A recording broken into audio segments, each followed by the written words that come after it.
Hi, everyone.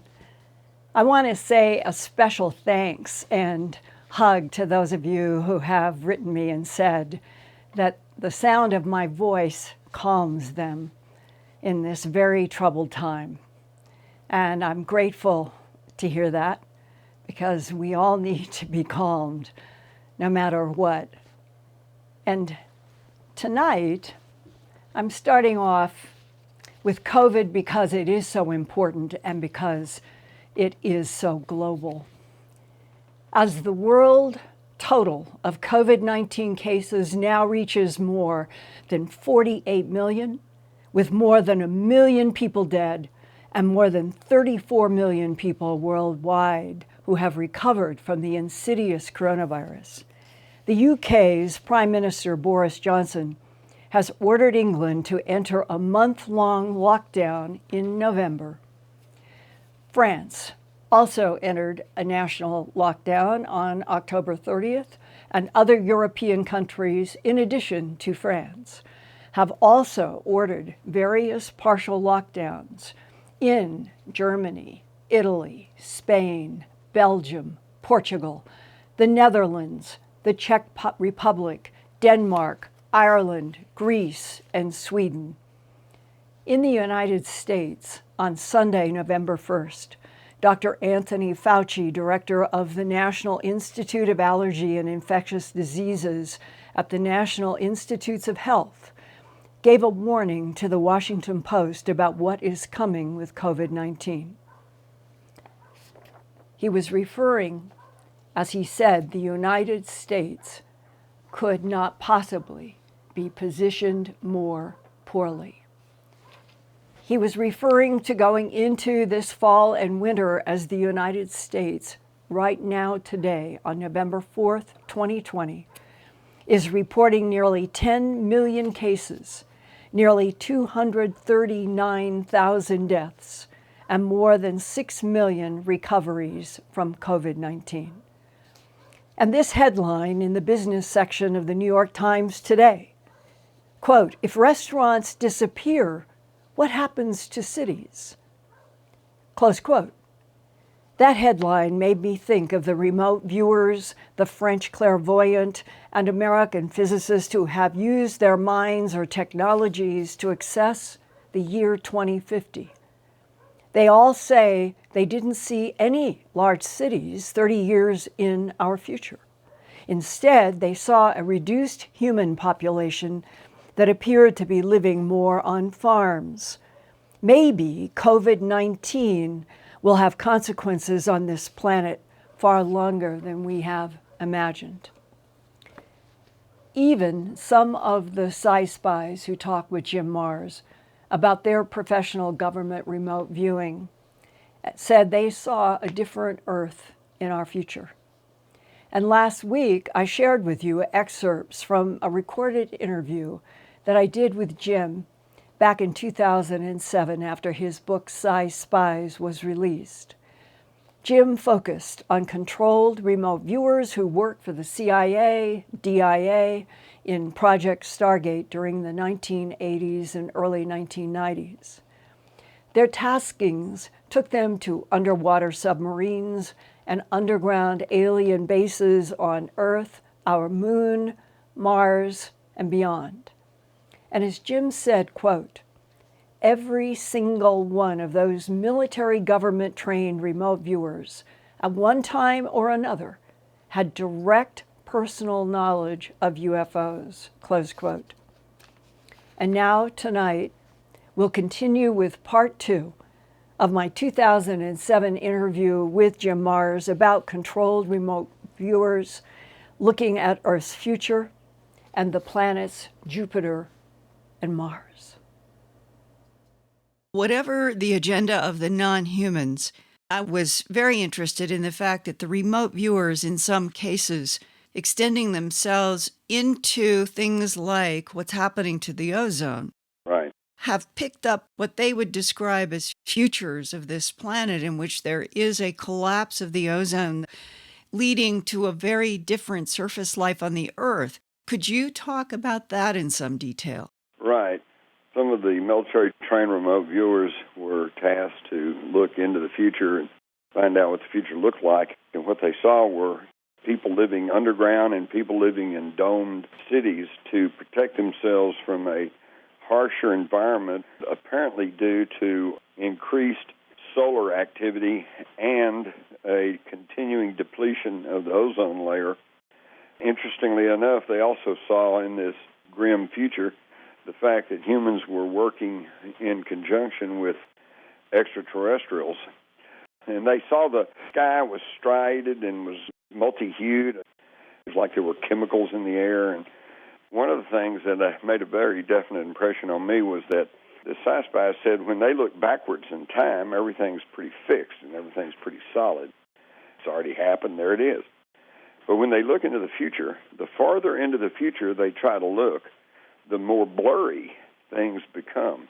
And this is pretty interesting to me because this would seem to indicate that the future is not etched in stone and that the future is in a state of flux, and therefore we still have the opportunity to change our future by changing our actions in the present. It does not make sense that our government would not still have professional remote viewers working right now. Absolutely. What they have done is, number one, they have taken individual remote viewers and embedded them within various groups and organizations. For example, I understand they have a remote viewer in the Navy SEALs. They have at least one remote viewer in the Army Rangers. And this only makes sense because what military commander would not want somebody near at hand who might at least possibly give him some indication on what's over the next hill? I also understand that there are remote viewers embedded in various other government organizations, and they also are contracting out to former Psi Spies, many of whom are now teaching and have a cadre of students on hand, and they get a contract to go work a session, and then they get the raw data from their viewers, and then they feed the data back to their government sources. And in this way, the government has plausible deniability. And I wondered if you could now explain what seems to me one of the most important parts of the entire history of Psi Spies in your book, that Ingo Swann went out to Jupiter before we had been there with spacecraft. Could you summarize what he had seen in remote viewing before our spacecraft were there?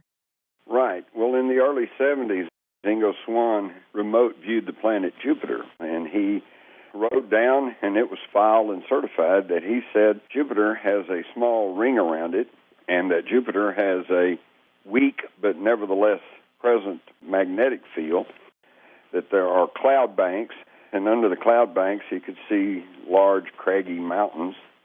And of course at that time nobody had gotten a good look at Jupiter and nobody knew any of that, so it was just a great big from the science community.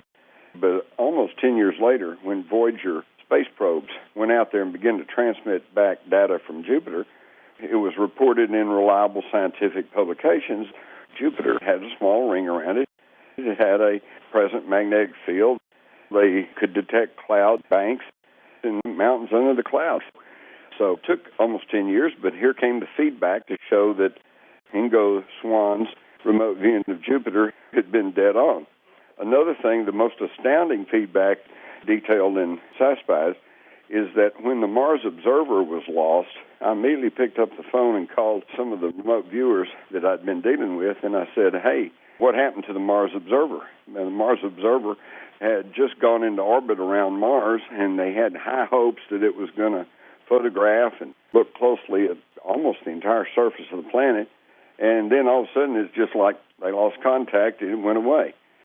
I said, what happened? And they said, well, the same thing that happened to the Phobos 2. Well, the Phobos 2 was sent by the Soviets in the late 80s, and it, too, was lost as it went into orbit around Mars.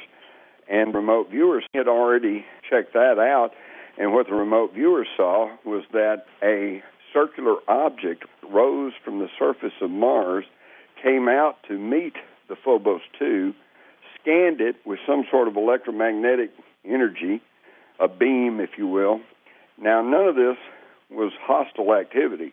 It was described to me like a tugboat coming out to greet the Queen Mary. But once it scanned the Phobos 2, it realized it wasn't part of its system, so the object turned around and went back to the surface of Mars. But in scanning the spacecraft, it scrambled the onboard computer, and controllers lost control over it, and eventually the spacecraft burned up in the atmosphere as it crashed. So there was a heck of a story. But then in the early 90s, a Soviet cosmonaut was visiting in the United States in a news conference in San Francisco. She held up one of the last photographs taken from the Phobos 2, and it showed a circular object approaching the craft. Again, amazing feedback for something the Psi Spies had seen. But Jim, wouldn't that imply that there is now current intelligence on Mars underground or someplace that is releasing probes? Absolutely. And this leads further credence to the argument that, beginning with the face on Mars in the Cydonia region, that NASA has gone to extreme lengths to cover up this fact and to hide away and to alter photographs and to alter documents and everything else. The idea that they are keeping secrets about UFOs and about activity on Mars and perhaps the moon, that's been a long-standing narrative within the UFO research community, and this only tends to confirm that. How have we managed then to get the mock camera and the spacecraft that are going around Mars currently in air, as well as Spirit and Opportunity rovers on the surface of Mars? Could be that whoever's on Mars, now they know that we're sending things there, so maybe they've dug deeper underground or they don't come out as much or whatever. Then again, we're back to the allegation that some of this information they are getting is being sequestered and censored and kept from the public. If Ingo Swann was able 10 years before we had a spacecraft to get to Jupiter and do a reality check, and it matches what he had remote viewed 10 years before, isn't that fact enough that remote viewing works so well that we should be using it generally? Exactly.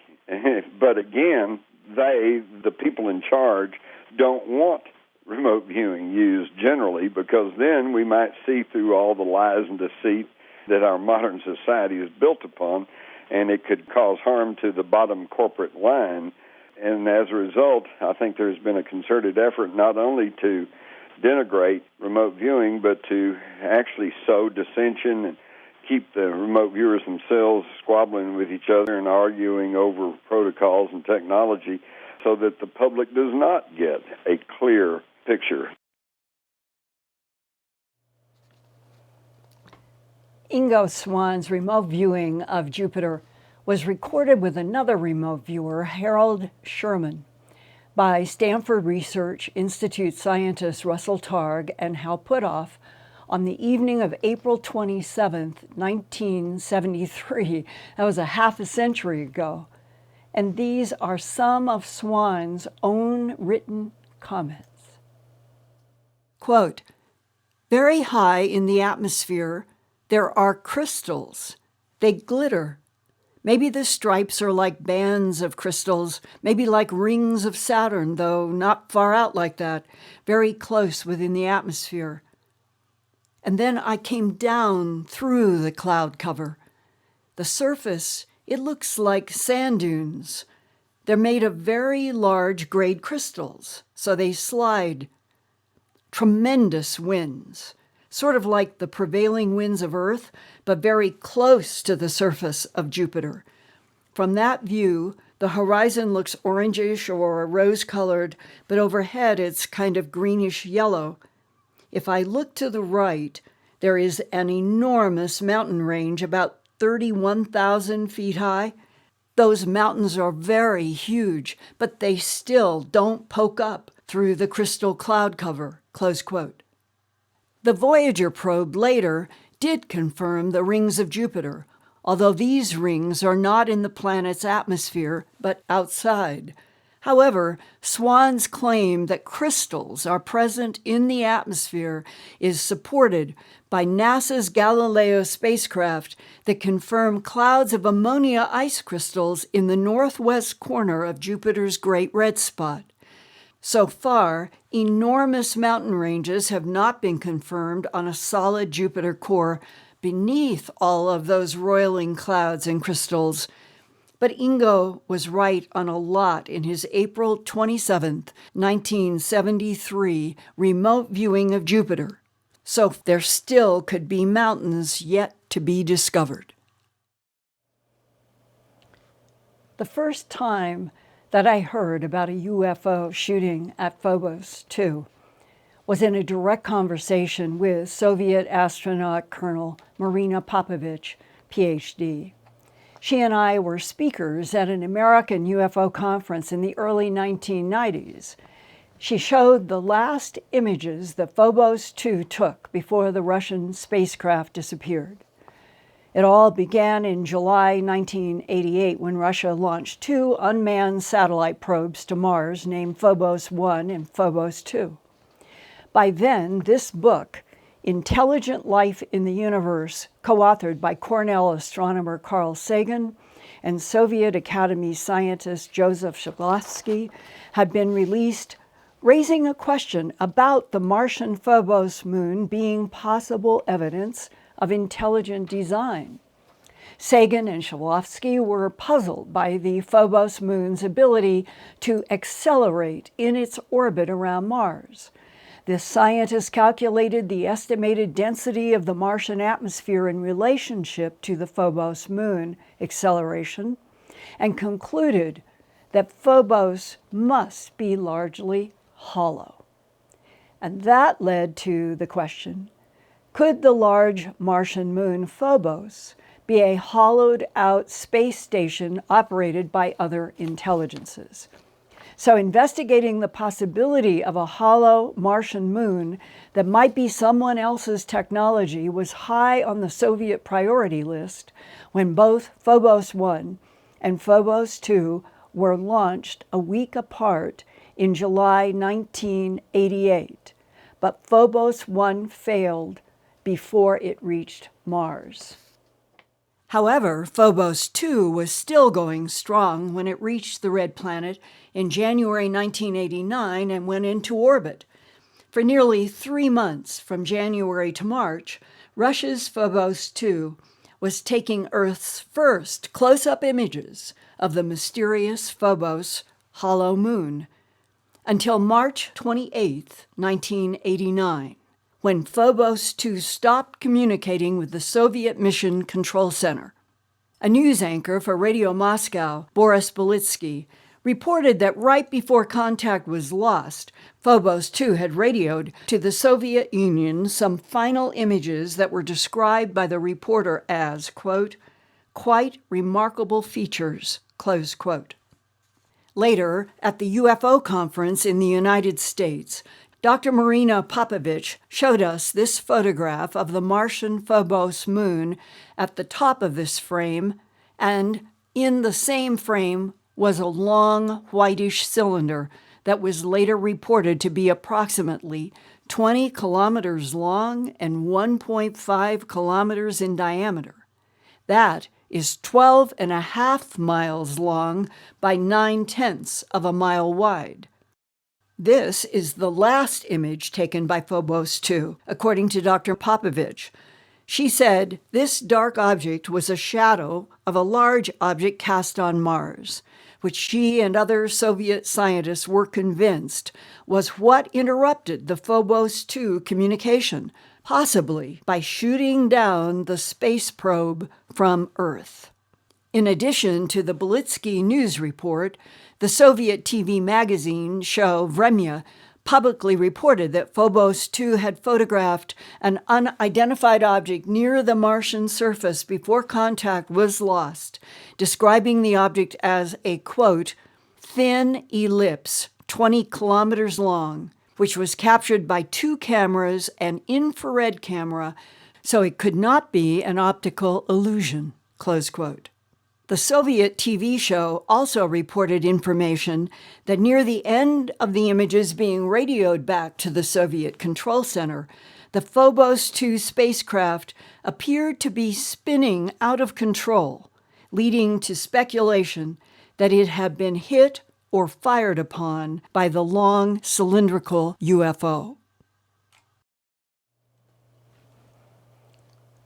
First, Brad and I would like to apologize that in terms of the number sequencing of slides, when I was talking about Phobos and we had up the image of Jupiter, it was one of those mistakes that happen when you're doing a bunch of images in numbers. You are a great audience for catching details, so I'm just telling you firsthand, we know that we had up Jupiter instead of Phobos.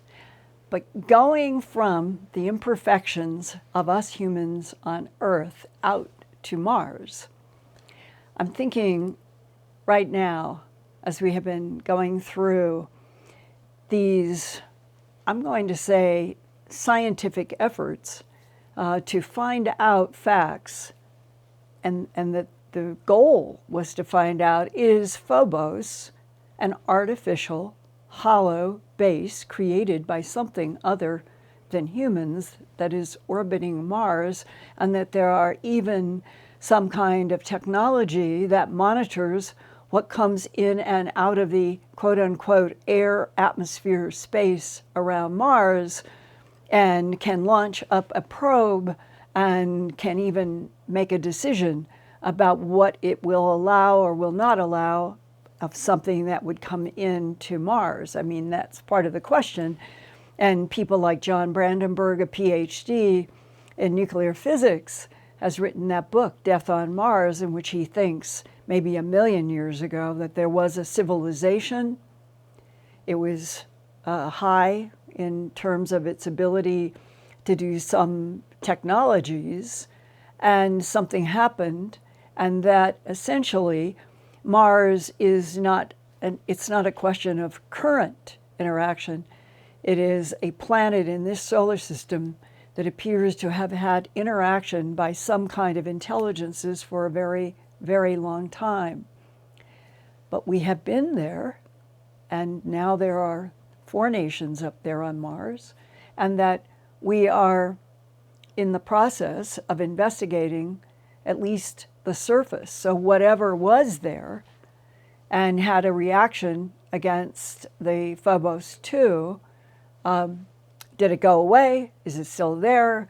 Is there some sort of a protocol that is going on between whatever may or may not be monitoring in the Mars-Phobos-Deimos system? Or has the protocol changed? Those are questions that are fascinating, and none of us can answer at this point. Our government may have some answers, and I think that controlled remote viewers have been used to try to investigate some of these questions. But there's no question in my mind that Ingo Swann and that group of talented men in Project Stargate, working for the CIA and the DIA and the Stanford Research Institute, they were able to take their consciousness and go out and research in our solar system. And probably a lot of us could do that if we were guided and trained. I find that exciting.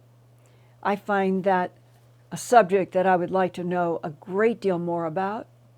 And I throw the ring out there for those of you who have been in military service or other where you have been educated about controlled remote viewing. If you have ever been tasked with our solar system or something in the universe, I would love to hear from you. And in the meanwhile, Peggy, after this fascinating second segment with Jim Mars, I would love to know what the comments and the questions are from our audience. Hi, Linda. First, I'd like to thank everybody for their super chats. So thank you, Moonbird, Demonic Hordes, Cat Chaser, Stan Kozlowski, Kendall 190, Sexy Sadie, Susie Q. Reynolds, Black Friends Meet, Genovic Law Office, and Bellhorse. Thank you, everyone. Thank you, thank you, thank you. I just want to send every single one of you a digital hug for being supportive. Everything helps to keep everything going in this difficult time. And Peggy, what's up for first question? Well, the first question I had picked, you just answered, but I'll go into it a little bit further. Somebody had asked, is it possible for anybody to become a remote viewer? And how would they do that?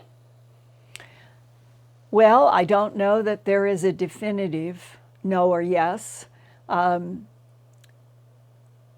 know that people have, in talking with Ingo and talking with Lynn Buchanan, Jim Mars, about the whole process and the concept that our brain has the ability to, I think the verb would be resonate with frequencies, and that the less interference, the less of anything in front of the remote viewers, except an empty notebook and a pencil, and the first things that start coming, all they're doing is they're picking up resonances, and it can be a latitude, longitude on a 3x5 card that's in an envelope, that's in a file drawer, that's on the 10th floor of a building that's 5 miles from where they're doing the remote viewing.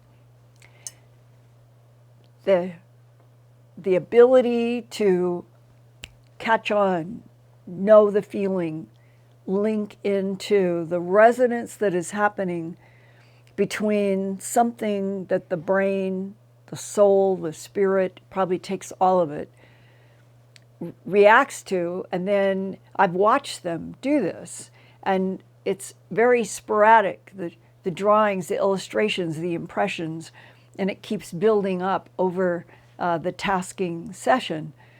And those details, they're not supposed to allow their ego and their mind into the process, and that the more that they can keep everything out and just let the resonance frequencies take them, the more accurate they are.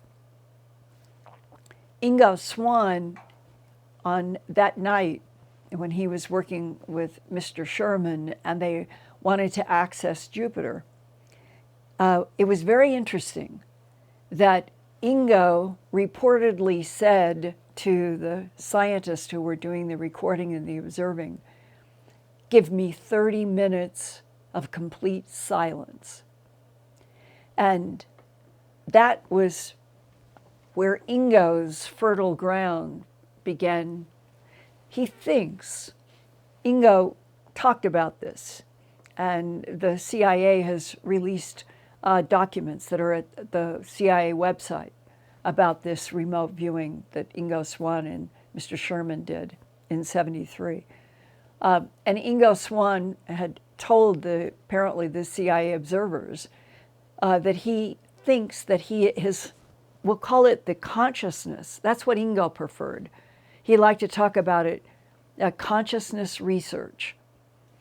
And he thinks that he interacted with the frequencies in Jupiter within 3.5 minutes. He asked for 30 minutes of silence.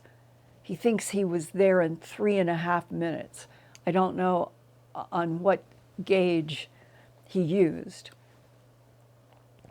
So when you read some of the stories about, like Jim Mars' Psi Spies, when you read some of the remote viewing that has been released by the CIA of Lynn Buchanan and Ingo Swann, and you begin to get a sense of how it evolved with them concentrating with nothing in front of them.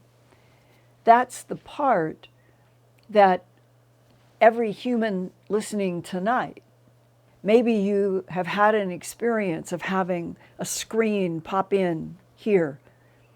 That's what's called the mind's eye. That's why it's called the mind's eye. A screen, like a TV, pops in here. It isn't physical, it's in consciousness. And if you've ever had that kind of experience, I've had that happen throughout my life, but I have never personally tried to go through the education of learning all of the protocols for controlled remote viewing. But if that's happened, that may be an indication to those of you who are interested that maybe there is a way, whether it's through colleges or universities or government agencies, to learn how to do remote viewing. But as Jim Mars, wherever you are, Jim, love you, hope you're having a fantastic time, help us understand what's happening on Earth now.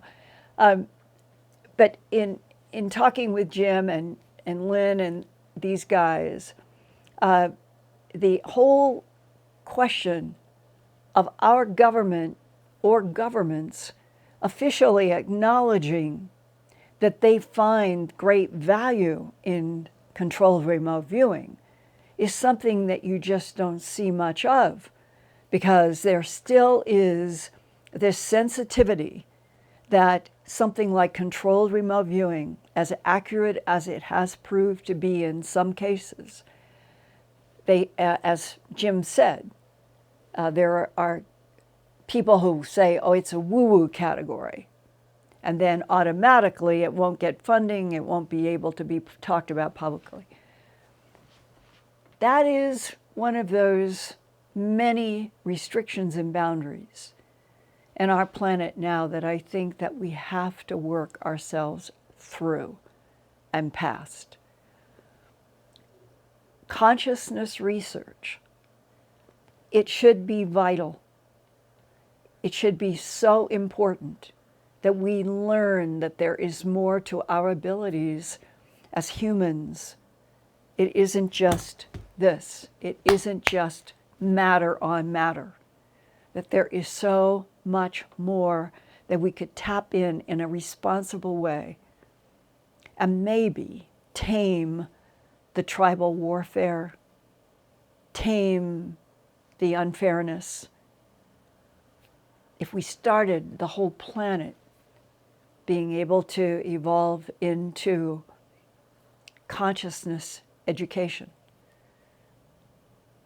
So, on that note, what about some more comments and questions? Along the same lines, somebody was asking, is remote viewing a cumulative thing? If there were more minds or people working on the same problem, would there be more information or more precise info? I think that the controlled remote viewers, usually that it's called group taskings, where they get reality checks on each other. What exactly the CIA, DIA, Stanford Research Institute, exactly what their protocol was versus what some other controlled remote viewer might be doing, I don't have all of those details. But I do think that in general, in most of the discussions, whether it was Lynn talking about other remote viewers, Lynn Buchanan, or Jim talking about all of his discussions with all of the remote viewers that he had access to doing the book Psi Spies, that I have the impression that having more than one doesn't mean necessarily at the same time, but having the same task in a number of the talented remote viewers is like a reality check on themselves, and that they welcome that is a good idea, and that probably is what that group that was in Stargate, that's probably how they worked on some of these taskings that would involve going out into the solar system and maybe out into the Milky Way. And when you think that Lynn Buchanan said that in his work and Stargate, that all of them, every one of them at some point had a tasking about consciousness, other intelligence consciousness in the universe. And that's where they all could compare notes later, that they encountered friendlies, neutrals, unfriendlies, and that was a general common theme among all of those talented men who were doing this work for, remember, the CIA and the DIA and the NSA. In fact, I believe that the Ingo Swann and Sherman release wasn't CIA or DIA, it was under the National Security Agency. That's who released Ingo Swann's remote viewing of Jupiter with Mr. Sherman. So all three of those big agencies have clearly had great interest in remote viewing and have used it. And have used it not just going into outer space, but they have used it to find various things on our planet, whether it had to do with war or had to do with other issues. There's no question that those three big agencies know that there are human consciousnesses that can go out on a task and come back with answers, even to a place like Jupiter.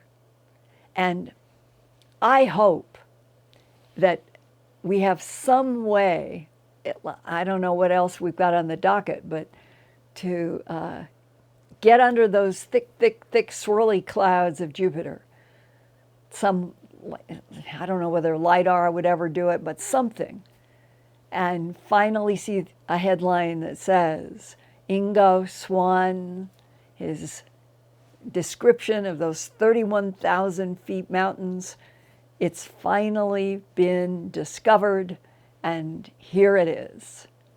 Wow. Ingo, he was amazing. He showed me once in New York City with a group of people who were there.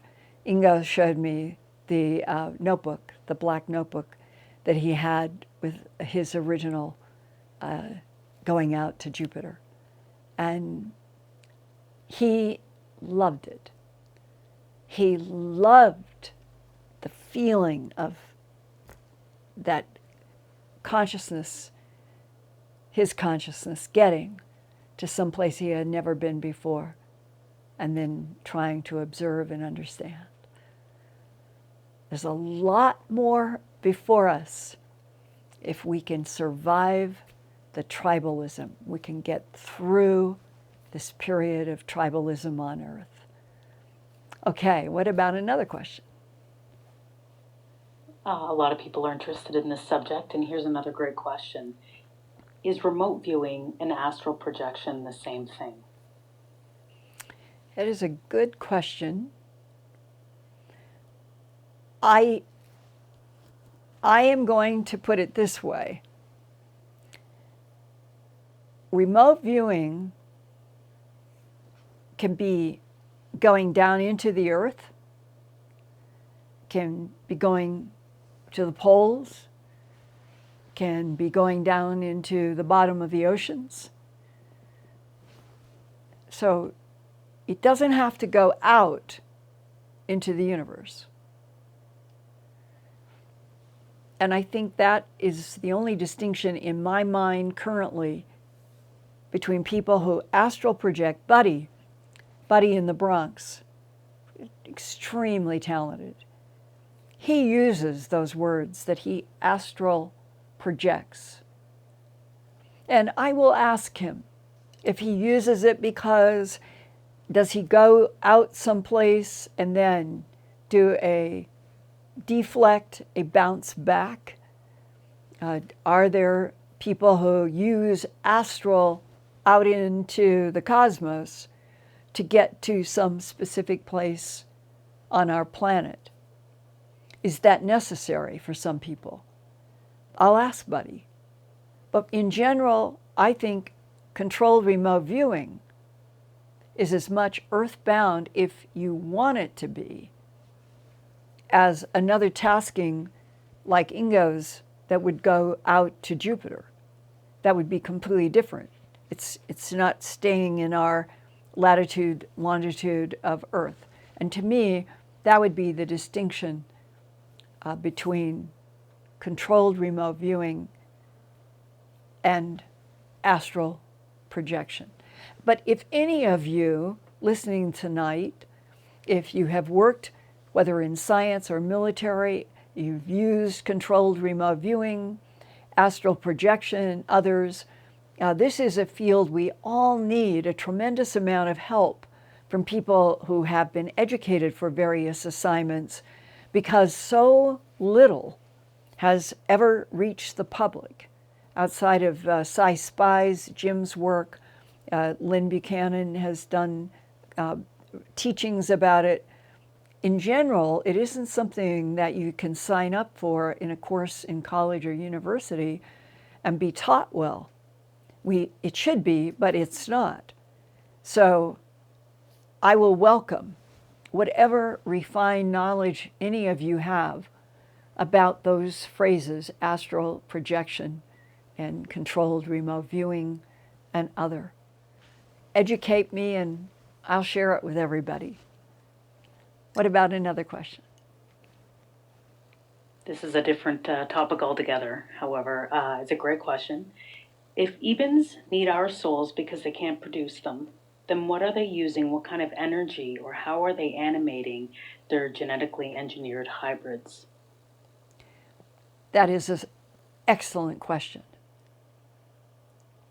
It was just last week. I have it right here. I'm not kidding. I wrote this and a note to myself. Is organic consciousness the experiment in this universe? Is organic consciousness the experiment in this universe? And I'm thinking about the whole idea of the sand grains, each sand grain being a universe forming a huge island that is surrounded by the cold, dark sea. Is it possible that what I call the divine field, others have called the infinite consciousness, some have called it the thought that dwells in the light, that which is infinite. Infinite consciousness, the thought that dwells in the light, with the whole purpose of the huge island of sand be that every single sand grain was a different experiment.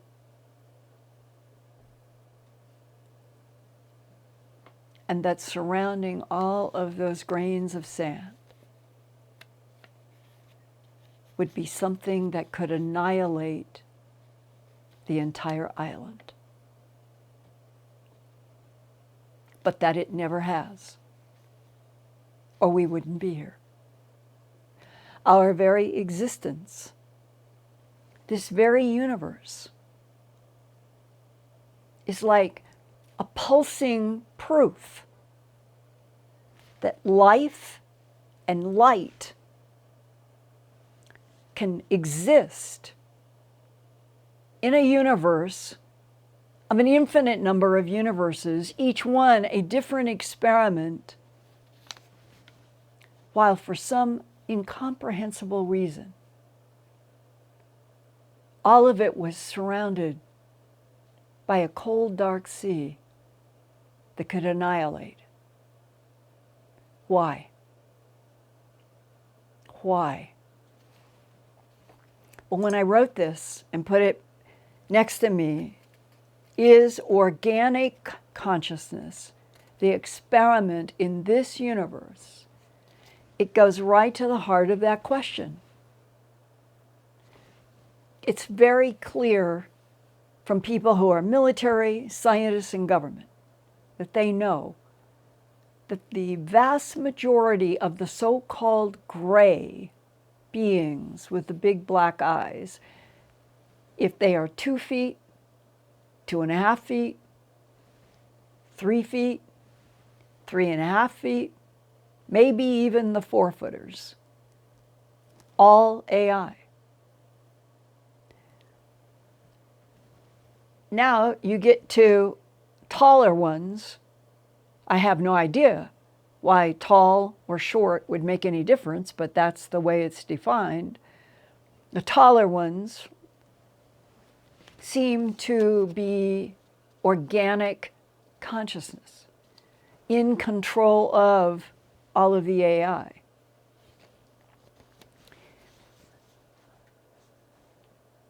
If there are hierarchies in this particular universe that could be an experiment in organic consciousness, that separates out the mainstream of the test from between a robot is defined as inorganic. The AI beings of the Greys, from the little dolls, as they have been called, the 2-foot, they are still made out of organic material. Or at least I've been told that they have organicness. So they wouldn't be strictly robots.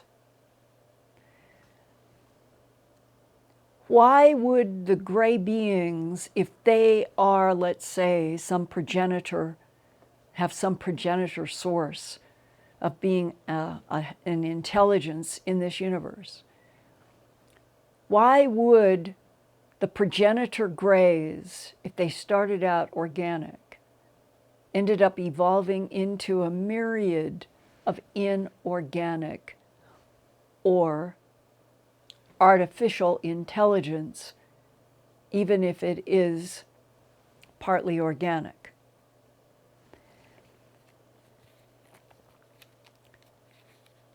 On the Earth right now,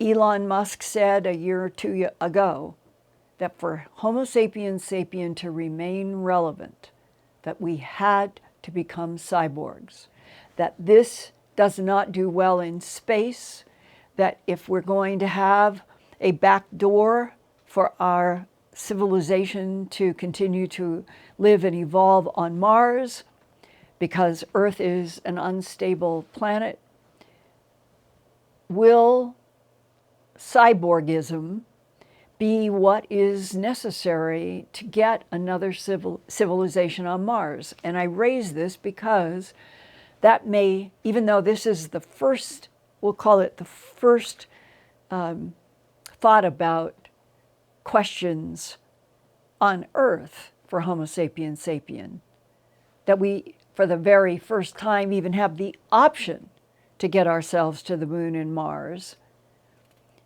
Is that where, how long ago? Earth is 4.6 billion years old. Let's double it. Let's just say that the gray beings came from a civilization going back to 4 billion after the singularity, going back 8 billion years in history of the universe. And let's say that, like us, like there's echoes all over the universe of life forms, because in my hypothesis, is organic consciousness the experiment of this universe, then I'm saying that the common denominator would always be organic. So what would shift organic consciousness into creating all kinds of artificial intelligences that over the 13.8 billion singularity, the first 4 billion, the next 8 billion, now we're at 13.8 billion. We're just becoming, humanity is just becoming conscious. of what the potential could be to have two planets, Mars and Earth. Well, if we got beings that are 8 billion years old, maybe at some point when they actually were leaving their own planet, extending into other planets, making planets whole zoos or libraries and experiments that we can't comprehend. And in the process of making their expansion, they come to the same conclusion that Elon Musk has come to. In order to be relevant, becoming space colonizing, you have to move toward more indestructibility. And that's the cyborg, and the cyborg is defined as part biological, part organic, and part machine. And if the cyborg becomes a necessary step because space is so hostile to free-flowing organic life, then maybe that's how it all begins to transition, that any civilization in a universe where organic consciousness is the test, that there gets to be this point where the organic wants to put something cyborg, robot, under its thumb to be controlled by the organic consciousness. But the organic consciousness says, I'm not strong enough to go out into the universe, but I'll make you strong enough and be my surrogate. That may be what happened to the Greys. There is also the discussions of people who have been in the abduction syndrome, who have served in the government, who have served in the military, and they have knowledge about those 8-foot-tall praying mantises. And to date, I've never yet, you guys, if there's anybody out there who has, let me know. I've never heard anybody on the, we'll call it the military government side or the human abduction side, say that the 8-foot-tall praying mantises that they have encountered is a machine. Nobody feels that. And the general discussion of those 8-foot-tall praying mantises is that they were made as organic, hugely sophisticated consciousness existences that could supervise the seeding of a life experiment in a brand new developing sun that's going to head into a solar system, and the praying mantises will become involved. They will be involved in the seeding of life, that they are the ones who decide what's going to go into X solar system. And then for 10 billion years, if it's a yellow sun, the praying mantises will be supervising and manipulating and watching and interacting. That would mean organic life that could sustain for 10 billion years. It's beyond the human, it's beyond humanness to relate to that sentence. Organic essence and consciousness that could live for 10 billion years and oversee the life experiments in solar systems. But because we can't comprehend that does not mean that it doesn't exist. Which then comes back to my sticky note to myself. Is organic consciousness the experiment in this particular universe? If so, turning to inorganic artificial intelligence would seem to be the opposite of whatever the goal was in this universe. That's the conundrum. That's what's making me think. Is it possible that there are so many grains of sand, so many universes, because it started out as a few experiments? And each experiment just like doubling, quadrupling, that we now have, as the government guy told me in Washington, D.C. in 1985, that he understood from whatever communication we were having from some ET, that there was this huge island of sand was used as the metaphor,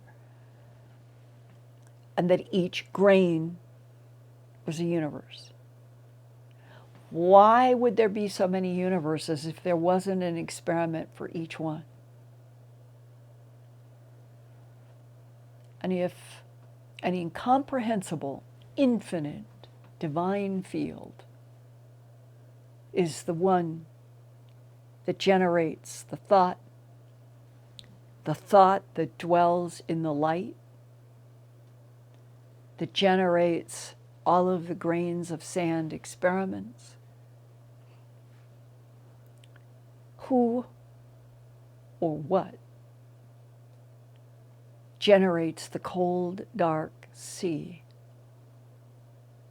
around the infinite island of sand?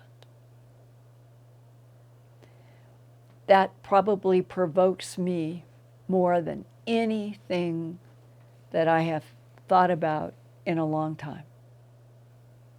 And I'm working with somebody who I hope I can introduce some of our beginnings of insights here at my Earthfiles YouTube channel broadcast, maybe by Christmas. It would be really appropriate for that holiday in this year of 2020 that has been so difficult for all human consciousnesses to understand what is going on and why is it this rough. And for those of you who have been with me for the last 4 years in the evolution of the Earthfiles YouTube channel, you will remember that at least 2 or 3 years ago, way before COVID, that I told you in some detail about the physicist that I met in 2014, who told me all about bismuth, magnesium, zinc, how he had worked on it at Area 51, that he understood how it was constructed at an atomic level, how it worked, what it did. And in that same discussion, where he was talking to me about working with the bismuth, magnesium, zinc at Area 51 in the 1970s, he said that they had also worked with some kind of computer operation where they were modeling information based on something that had been communicated to them, I believe, by ETs. I don't know which ETs. But this is the part I have never forgotten. And each year, from 2014 now to 2020, as more and more of the details that he told me in 2014 seem to be inexorably coming to be. He told me that in the 70s, at Area 51, deep underground, in the S4 installation, where he had studied the bismuth, magnesium, zinc, They had these computer outputs that hung around, they taped on the walls. And it all had to do with a period of time coming from the early 70s to the year 2020. And that between 2020 and 2026, the way he put it,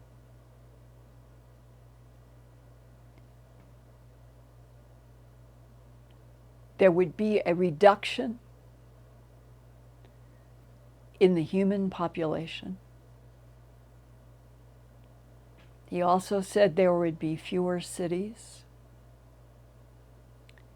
And he said, if you live above 5,500 feet, you may see water lapping at your shores. And when I asked him what that meant, he said that they had done calculations based on information from ETs about the black hole at the center of our Milky Way galaxy, and that periodically it burps. It's like a release of energy, and that it can go at a rapid speed throughout the Milky Way galaxy, and that they were trying to understand if there was physics that would show what would happen if there was an energy, a sudden energy release from the black hole that would hit our Earth, what would happen? 2/3 of the Earth is water. If you stop for whatever the length of time of a second, and then it's released, what happens to all that water? And that's when he said there would be a Noah's flood. And it would all be over by 2026.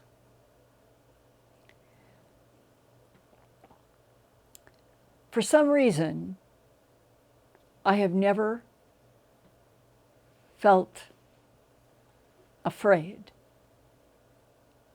And I don't want you to hear these words and feel any fear whatsoever. What I am trying to share with you tonight, that begins, as I was talking about my own sticky note to myself, is organic consciousness, the experiment of this universe. We have hit in 2020, from my point of view, a revolution. This is what a revolution is like. This is a revolution. Wherever we are going to be, and I have no doubt that humans will be on this earth longer than 2026. Hang on. Every single time there is something that feels like we can't bear another change. We can't go another day or another year with everything that is changing. Remember my words, because they are words from a physicist who worked at Area 51. Whatever more is to happen by 2026, the new landscape of our planet, perhaps in relationship with Elon Musk having humans actually on Mars by 2026. This planet, this solar system, Mars, all of it, it's been here for 4.6 billion years. It didn't always have humans, that's for sure. But try to hang on to. I'm serious. Try as hard as you can, no matter what else happens, that this universe, this particular universe, out of a whole island of sand in which each grain is a universe, is an experiment in organic consciousness. Just this one universe. And all of the universes are different experiments. And that even if there is a cold, dark sea as part of the huge, gigantic, macrocosmic, incomprehensible-ness of consciousness in it all, there is a divine field. It produces the souls. The souls go out into each of these grains, these universes, solar systems. And eventually, all of that knowledge, just like remote viewers going out to the ends of the universe or to Jupiter, they bring back the knowledge, the information, and the divine field perhaps makes adjustments, including maybe eventually, poof, to the cold, dark sea. Your souls, our souls, chocolates and fluffy souls, all of the creatures that you love, they are more profound against the cold, dark sea than any fear or worry would ever justify being scared. That's not the direction the divine field wants any of us to go. I think the divine field wants us as conscious creatures in this experiment of organic consciousness to eventually be able to feel our soul, the animating spirit of that soul, and know that that is stronger and greater than anything that will ever stand in front of us, challenging us, or even a creature that loves us. That's what we need to be guided by, is the love and the light and the thought that dwells in the light. No matter what happens, hang on to that. That there is thought that dwells in the light, and it is connected to your soul, my soul, to all of the souls. Hang on to that.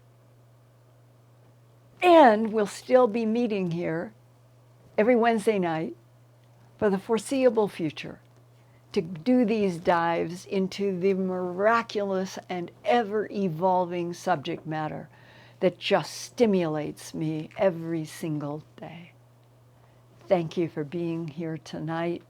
Next week, I have a program that is going to have another video segment that I'm telling you, you guys, I've already vetted this with somebody who is an expert in a part of this particular field, and they think this is really anomalous. So next Wednesday, turn in for another mystery that is part of the energy that keeps us going in this particular universe. I love you guys.